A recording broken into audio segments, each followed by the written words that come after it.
আচ্ছা দেখো, এটা মুছে দিলাম তাহলে।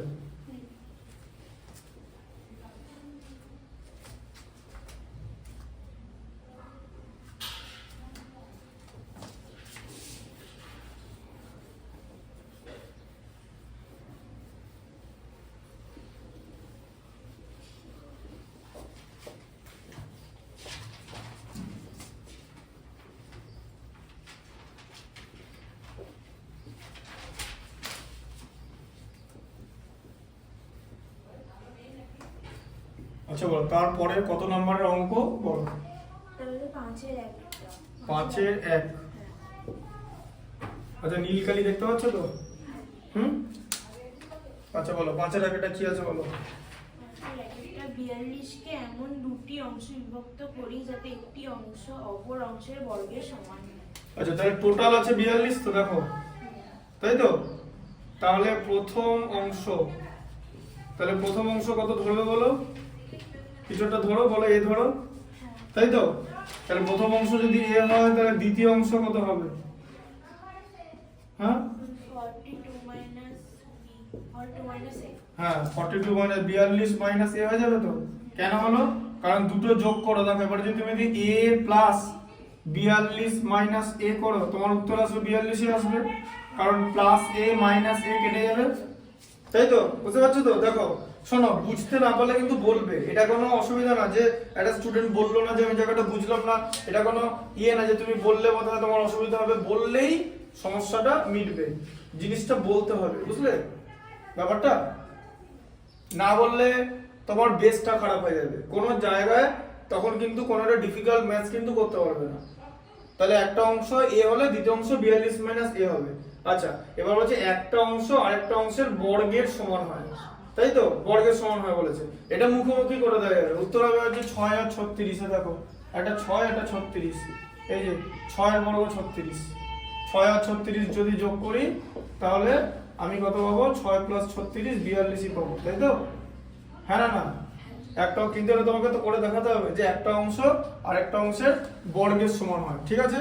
তাহলে একটা অংশ আরেকটা অংশের বর্গের সমান হবে, তার মানে নিশ্চয়ই একটা অংশ বড় আর ছোট হবে, ঠিক আছে? তাহলে এর মধ্যে তুমি একটাকে বড় করে দাও, তাহলে এই প্রথম অংশটাকে বড় বানিয়ে দাও, ঠিক আছে? তাহলে a greater than 42 minus a তো, হ্যাঁ তাই তো? তার মানে একটা অংশ আরেকটা অংশের বর্গের সমান হবে, তাহলে a বড় তো। তাহলে আবার কি করবে? সমীকরণটা কি করবে? a ইকুয়াল টু কত হবে? তার হোল স্কয়ার যে একটা অংশ আরেকটা অংশের বর্গের সমান হবে। প্রথম অংশটা তো বড়, তাহলে প্রথম অংশটা দ্বিতীয় অংশের বর্গের সমান হবে, দ্বিতীয়টা তো ছোট, তাই তো? এরকম হয়, বুঝতে পারলে? যে প্রথম অংশটাকে একটা অংশকে বড় বানাতে হবে, কিন্তু না বানালে হবে না, বুঝলে? তাহলে প্রথম অংশটা দ্বিতীয় অংশের থেকে বড়, আর প্রথম অংশটা দ্বিতীয় অংশের বর্গ, তাহলে দ্বিতীয় অংশের বর্গ, দ্বিতীয় অংশটা তো 42 মাইনাস এ তার বর্গ, ঠিক আছে? আচ্ছা এবার এটা কি করবে? এবার দেখো এ স্কয়ার হলো এদিকে, দেখো কোন দিকে দেখাচ্ছি, দেখো এটাকে আগে এদিকে নিয়ে চলে এসো। এ দেখো 42 মাইনাস এ তার হোল স্কয়ার ইকুয়াল টু এ, এরকম করে করবো, ঠিক আছে? আচ্ছা বুঝতে পারলে, তাই তো? আচ্ছা 42 মাইনাস এ তার হোল স্কয়ার কি করে করব? আমি a মাইনাস b তার হোল স্কয়ারের ফর্মুলা যাব তো। a মাইনাস b তার হোল স্কয়ারের ফর্মুলা কি?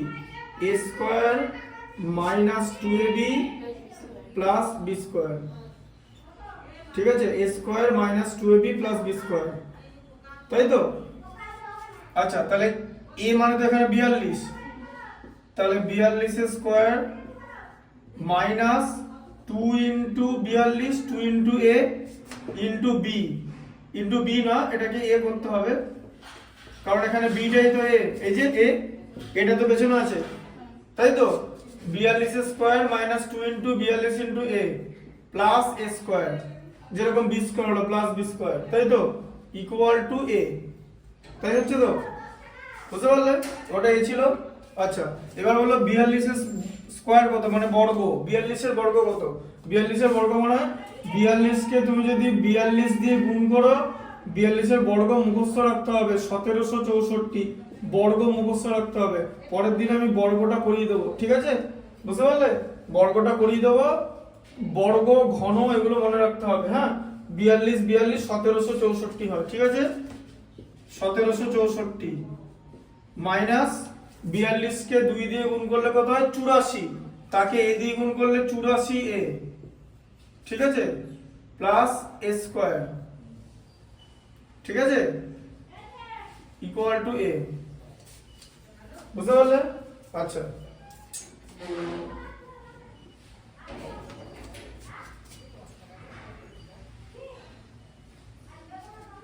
এবার দেখো, এবার এবার a স্কয়ারটা পেছনে চলে এসেছে, তো এটাকে সামনে দিয়ে দিতে হবে। a স্কয়ার হলো মাইনাস 84a প্লাস 1764, ঠিক আছে, ইকুয়াল টু a, তাই হচ্ছে তো। তাহলে a square minus 84a minus a হয়ে যাবে তো, হ্যাঁ,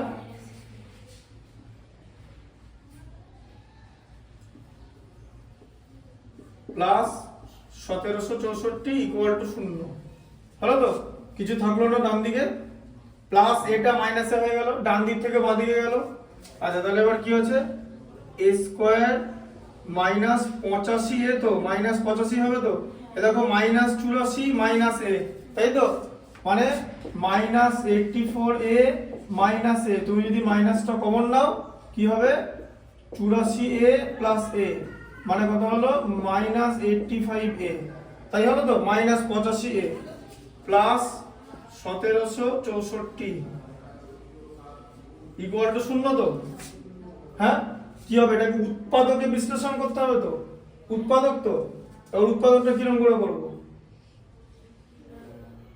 এবার 1764 কে আমাদের এরকম মৌলিক উৎপাদকে বিশ্লেষণ করতে হবে তো, এই যে, তাই তো, 2 দিয়ে ভাগ করো, কত হয় 882, তাই তো, 2 দিয়ে ভাগ করো 441, 3 দিয়ে ভাগ করো 147,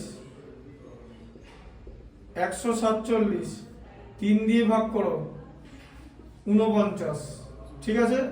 আচ্ছা, এখন বলো যে এরপর আর বললাম না কেন, উৎপাদকের বিশ্লেষণের নিয়ম কি, যে এই জিনিস এখানে তো এক আছে, মানে প্রথম রাশি আর তৃতীয় রাশির গুণফল করতে হবে, গুণফল যা হবে, ঠিক আছে, বুঝলে, প্রথম রাশির সহগ মানে এটা 1, আর এখানে হচ্ছে 1764, গুণ করে যা হবে তাকে ভাঙতে হবে, ভেঙে যেটা হবে তাদের মধ্যে যে উৎপাদকগুলো হবে তাদের মধ্যে যোগ বিয়োগ করে এইটা আনতে হবে তো। এটা কিন্তু উৎপাদকের বিশ্লেষণ শিখেছো তো, এটা তো মধ্য সহগ, উৎপাদকের বিশ্লেষণ মানে হচ্ছে মধ্য সহগ বিশ্লেষণ, ঠিক আছে। ধরো চারদিক থেকে দেখো, তাহলে এটাকে বলা হচ্ছে মধ্য সহগ বিশ্লেষণ, ঠিক আছে। তাহলে আমি কি করলাম, এবার দেখো আমি এখানে দেখতে পাচ্ছি 3 কে 3 দিয়ে গুণ করলে 9, তাকে 2 দিয়ে গুণ করলে 18, তাকে 2 দিয়ে গুণ করলে 36, তো একটা উৎপাদক 36 হলো আর একটা উৎপাদক 49 হলো, দেখতে পেয়েছো, দুটো যদি তুমি যোগ করো তুমি 85 পাবে, 49 36 এ 85 এসে গেল, কিন্তু বুঝলে জিনিসটা, এটা কি কিন্তু আবার 7 আর 7 এ ভেঙে লাভ নেই, আবার সে 49 এ আনতে হবে, কারণ এই এখানে তোমার কি করতে হবে, এই গুণ আর এইদিকে থাকলো, মানে উৎপাদকের যে উৎপাদক দুটো পাবে তাদের মধ্যে যোগ বা বিয়োগ করে মধ্য সহগ আনতে হবে, মধ্য সহগ মানে সহগ মানে 85, কার সহগ, এর সহগ, ওই জন্য ওটাকে বলা হচ্ছে মধ্য সহগ বিশ্লেষণ, ঠিক আছে। সব কনসেপ্ট আছে, সবকিছু বুঝলে ব্যাপারটা, নামটা আমার মাথায় ঢুকলো তো, মধ্য সহগ বিশ্লেষণ, তোমাদের এটা ক্লাস 8 এ আছে, উৎপাদকের বিশ্লেষণ শেখাবো ভালো করে। হ্যাঁ, middle term factor, middle term এটা জানো তো, এটা কিন্তু উৎপাদকের বিশ্লেষণ বলে, মিডল টার্ম ফ্যাক্টর, বাংলা হচ্ছে মধ্য সহগ বিশ্লেষণ, ওটারই বাংলা, তুমি যেটা কি ইংলিশে বললে, মিডল টার্ম তো এইটা, এই যে ফ্যাক্টর মানে এটাকে ভাঙতে হবে। আচ্ছা, তাহলে এটাকে ভাঙো, এবার দেখো এখানটা দেখিয়ে দিচ্ছি, দেখো a square minus 85a plus 1764 equal to 0 ছিল, তাই তো, তাহলে এটাকে 85 এর জায়গায় কি লিখবো, এই যে ব্র্যাকেট দিয়ে লিখবো 49 প্লাস 36, তাই তো, a প্লাস 1764 ইকুয়াল টু 0, তাই তো। হ্যাঁ, এবার ব্র্যাকেট ছাড়াবো, তাহলে কি হবে মাইনাস 49 a আসবে তো, এই যে a আছে, তারপরে কি হবে বলো, বলো বলো বলো। 36 এ হ্যাঁ মাইনাস হবে, হ্যাঁ মাইনাস 36a, প্লাস হ্যাঁ 1764, ঠিক আছে। তাহলে a স্কয়ার, এবার দেখো এখান থেকে দেখো কমন নেব, কমন নেওয়ার আগে শিখিয়ে দিই। এবার এই জায়গা দুটো থেকে কমন নিতে হবে তো, কমন নিতে হবে তো, হ্যাঁ। কমন এমন নেব ভেতরের জিনিস যেন এক হয়, তাই তো, হ্যাঁ তাই তো। তাহলে বলো, তুমি বলো a স্কয়ার মাইনাস 49 এ থেকে কি কমন নেবো বলো, কি আছে দুটোর মধ্যে কমন কি আছে বলো। এটা আছে এ আছে তো, ব্যাস এ কমন নাও, কনফিডেন্সে বলবে a মাইনাস 49 হয়ে গেল তো। আচ্ছা বলো এই দুটোর মধ্যে কি কমন যেতে পারে, এর ভেতরে 36 আছে, তা তুমি একটু আগে কি পেলে, তুমি জানো শোনো 49 কে যদি 36 দিয়ে গুণ করো তাহলে তো সেই 1764 তো পাচ্ছ, তাই তো। কারণ এই যে এটা কিন্তু ভাঙলাম, এখানে 36 আসলো, নিচে 49, তাহলে 49 কে 36 দিয়ে গুণ করলে 1764 হয় তো। তার মানে 1764 এর মধ্যে 36 আছে তো, আছে তো। এখানে তো 36 আছে, তাহলে এখানে শুধু 36 কমন যাবে, তাই তো। তাহলে এ থাকলো, মাইনাস কি হবে দেখো, এবার সাইনটা কি হবে, এই প্লাসটাকে মাইনাস দিয়ে ভাগ করছি তো, প্লাস কে মাইনাস দিয়ে ভাগ করলে কি হয় বলো, প্লাস কে মাইনাস দিয়ে ভাগ করলে কি হয়, মাইনাস হয়, হ্যাঁ তাহলে এটা মাইনাসই হবে, তাহলে 49 হয়ে গেল। এই যে 1764 কে 36 দিয়ে ভাগ করলে 49, কারণ 49 কে 36 দিয়ে গুণ করলে 1764, বুঝতে পারলে। এই সাইন জিনিসটা করতে দেখো, ভেতরে যেটা আছে না a মাইনাস 49, এখানেও a মাইনাস 49 আছে, এই দুটো কমন মানে সেম হবে, ঠিক আছে। তাহলে এখন আমরা কি করব, আবার এই দুটোকে লিখে নিলাম, a মাইনাস 49 লিখলাম, ঠিক আছে, আর লিখলাম a মাইনাস 36, তাই তো। এই যে a আর মাইনাস 36 ইকুয়াল টু 0, তাহলে দুটো পদের গুণফল যদি শূন্য হয় প্রত্যেকটা পদই শূন্য হতে পারে, তাই তো। তার মানে এখানে লিখতে হবে যে a মাইনাস 49 ইকুয়াল টু 0 और a equal to 49, a equal to 49 হতে পারে না, কারণ একটা অংশ মানে এরকম হতে পারে না, ঠিক আছে, বুঝতে পারলে। এবার একটা অংশ কি এরকম হতে পারে কি না, হতে পারে না, কি করে পারে, a যদি 49 হয়, ঠিক আছে, তাহলে দ্বিতীয় অংশ কত হবে, প্রথম অংশ তো a ধরেছি, তাহলে দ্বিতীয় অংশ কত হবে, দ্বিতীয় অংশ কি করে বার করব, 42 মাইনাস a করব তো, এ দেখো 42 মাইনাস 49 করে দিলাম, তাই তো। তাহলে মাইনাস 7 এলো, তাহলে একটা পার্ট মাইনাস 7 এলো আর একটা পার্ট 49 এলো তো, হ্যাঁ। এবার দেখো এসে যাবে, দেখো মাইনাস 7 কে যদি এই মাইনাস 7 দিয়ে গুণ করি 49 তো পাবো, তার মানে দ্বিতীয় অংশের বর্গ প্রথম অংশ মিললো তো, হ্যাঁ। এই যে মাইনাস মাইনাসে প্লাস, 7 7 49, তাই তো, হয়তো মাইনাস মাইনাসে মাল্টিপ্লাই করলে প্লাস হয় তো, গুণ করলে এলো তো, এটা দ্বিঘাত সমীকরণে দুটো উত্তর আসবে, ঠিক আছে। আর আরেকটা কি হবে 36, তাহলে একটা পার্ট 36 আর একটা পার্ট হচ্ছে 42 মাইনাস 36 মানে 6, তাই তো। এই যে 6 6 36 হয়ে গেল, তাহলে দ্বিতীয় অংশের বর্গ হচ্ছে 6 স্কয়ার ইকুয়াল টু 36, হলো তো। তাহলে এটাও কিন্তু হতে পারে, এটাও কিন্তু হতে পারে, কারণ মাইনাস 7 কে মাইনাস 7 দিয়ে মাল্টিপ্লাই করলে 49 হয়, বুঝতে পারছো ব্যাপারটা, দু রকম লেখা আছে, ঠিক আছে। দুটো উত্তরই এখানে অ্যাকসেপ্টেবল, ঠিক আছে, বুঝলে।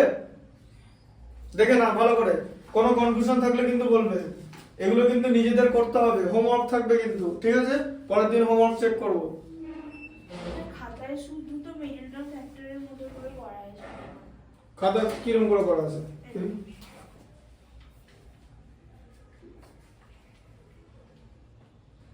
হ্যাঁ ঠিক আছে, এটাই করে নেবে, অসুবিধা নেই। এটা ইজি আছে।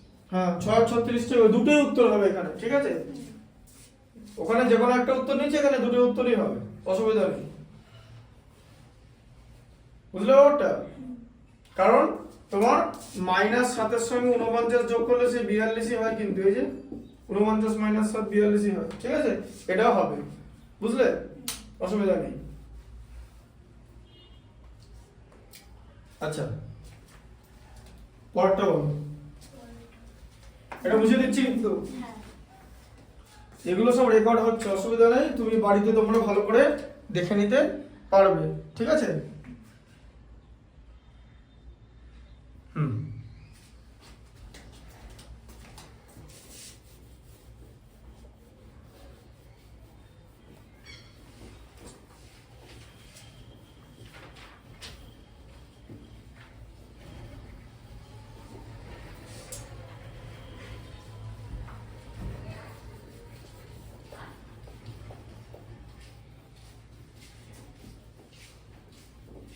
স্কুলে ম্যাথস করাচ্ছে, শুরু করেছে? স্কুলে হয়তো ম্যাথস ঠিকঠাক করে? না না, বিদ্যার্থী গার্লস স্কুল ভালো স্কুল, তবে অনেক স্কুল আছে যেখানে হয় না। আমাদের স্কুলে যেগুলো ইম্পর্টেন্ট সেগুলো করে দিয়েছে।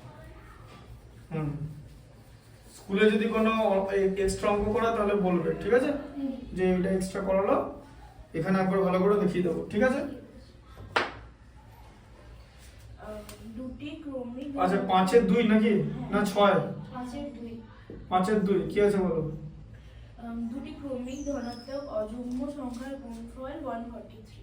আচ্ছা, তাহলে একটা একটা কি দুটো ক্রমিক ধনাত্মক অযুগ্ম সংখ্যা বলেছে, তাহলে বলেছে অযুগ্ম।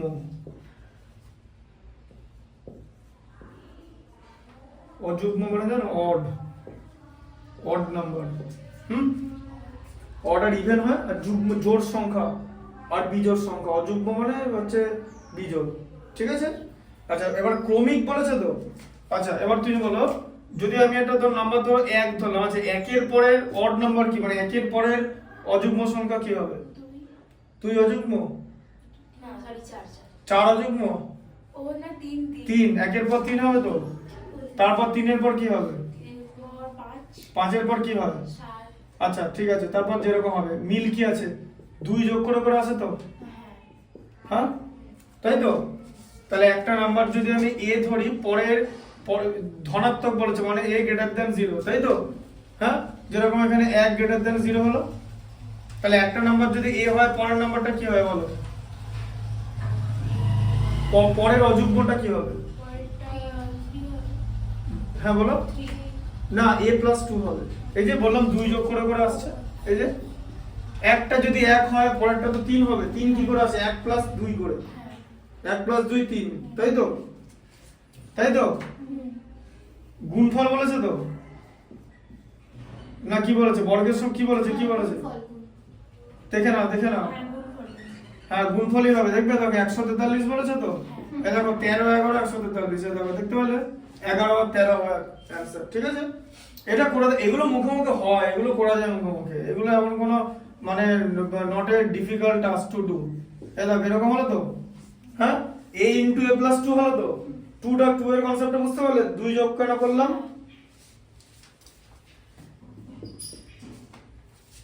তাহলে a² + 2a, তাই তো, a * a² a * 2 2a minus 143 হয়ে যাবে তো, হ্যাঁ। এবার 143 কে কি করে ভাঙবে? এদিকে দেখো 143 একে 11 দিয়ে ভাগ করা যায়, 13 হয়, হ্যাঁ ঠিক আছে। এবার প্রশ্ন হচ্ছে 11 দিয়ে ভাগ করা যায় কি করে বুঝলাম, দেখে নাও। 143 আছে, হ্যাঁ, এটাকে অড প্লেস বলে, এটা কি মানে একটা করে ছাড়বে সংখ্যা, ঠিক আছে। তাহলে এই প্লেসটা ছেড়ে এই সংখ্যাটাকে মাঝেরটা ছেড়ে দেবে, ঠিক আছে। জিনিসটাকে বলা হচ্ছে অড প্লেস। অড প্লেস আর ইভেন প্লেস, যেমন এটার নাম্বার হচ্ছে 1, এটার নাম্বার হচ্ছে 2, এটার নাম্বার হচ্ছে 3, তাই তো।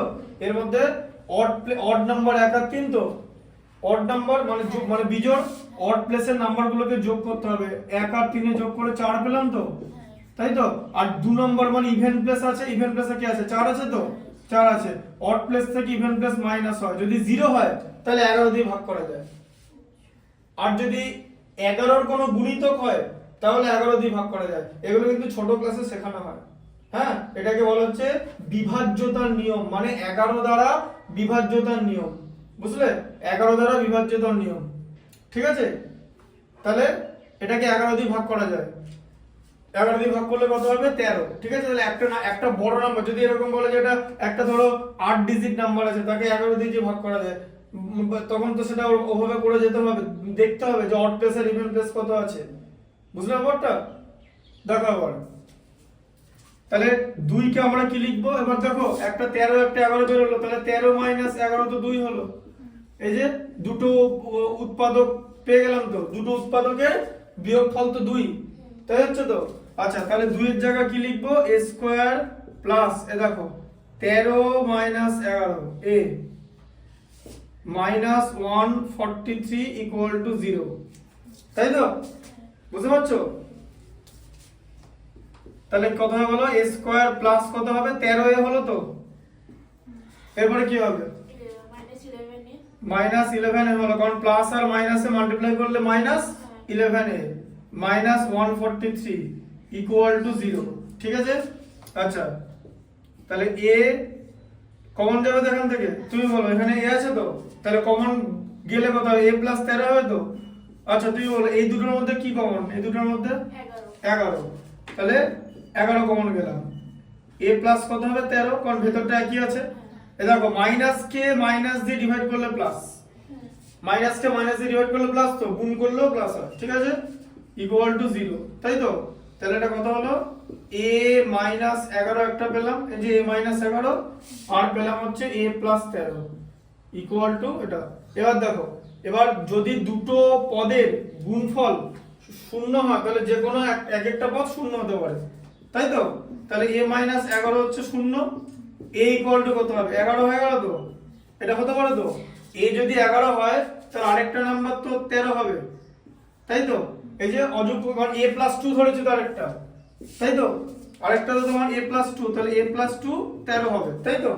আচ্ছা আরেকটা a + 13 ইকুয়াল টু 0, তাহলে a ইকুয়াল টু কত হয়ে যাচ্ছে, -13 হচ্ছে তো। এই -13টা লেস দ্যান 0 মানে পসিবল না, নট ইকুয়াল টু হবে, তাই তো। কারণ ধনাত্মক কথাটা বলে দিয়েছে, ধনাত্মক কথা মানে কি, পজিটিভ মানে শূন্যর থেকে বড়। ঠিক আছে, তাহলে সংখ্যা দুটো কি 11 আর 13, বুঝতে পারলে। আর তোমার কোন মধ্যে লেখা হলো বলো, 5 ঠিক আছে লিখে দাও।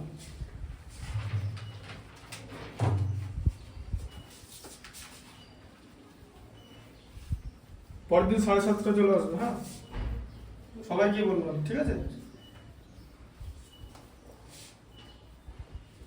এটা বসিয়ে দিলাম তাহলে।